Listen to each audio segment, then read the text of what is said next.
हिंदू धर्म में सभी देवताओं के अपने अपने वाहन होते हैं।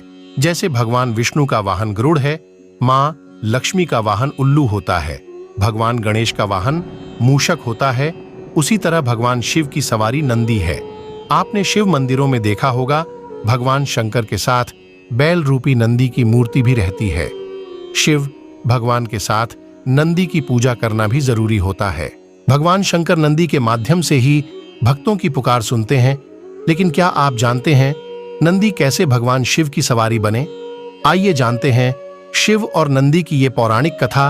एक पौराणिक कथा के अनुसार ब्रह्मचारी व्रत का पालन कर रहे आर्षि शिलाद को भय होने लगा कि उनकी मृत्यु के बाद उनका वंश समाप्त हो जाएगा। इस भय के चलते उन्होंने पुत्र प्राप्ति के लिए कठोर तपस्या शुरू की। तपस्या से प्रसन्न होकर भगवान शिव ने शिलाद ऋषि को दर्शन दिए और वर मांगने को कहा। तब शिलाद ऋषि ने शिव से कहा कि उसे ऐसा पुत्र चाहिए जिसे मृत्यु ना छू सके और उस पर आपकी कृपा बनी रहे।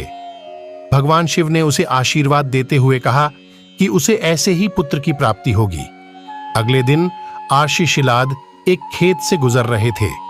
उन्होंने देखा कि खेत में एक नवजात बच्चा पड़ा है। बच्चा काफी सुंदर और लुभावना था। उन्होंने सोचा कि इतने प्यारे बच्चे को कौन छोड़कर चला गया। तब शिवजी की आवाज आई कि शिलाद, यही तुम्हारा पुत्र है।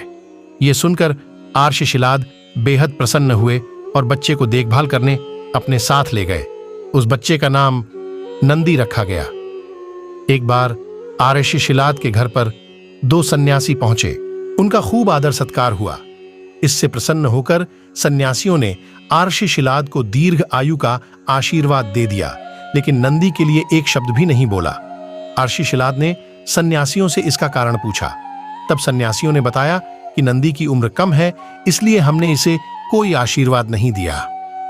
यह बात नंदी ने सुन ली और आर्षि शिलाद से कहा कि मेरा जन्म भगवान शिव की कृपा से हुआ है और वे ही मेरी रक्षा करेंगे। इसके बाद नंदी भगवान शिव की स्तुति करने लगे और कठोर तप किया। इससे प्रसन्न होकर भगवान शिव प्रकट हुए और नंदी को अपना प्रिय वाहन बना लिया।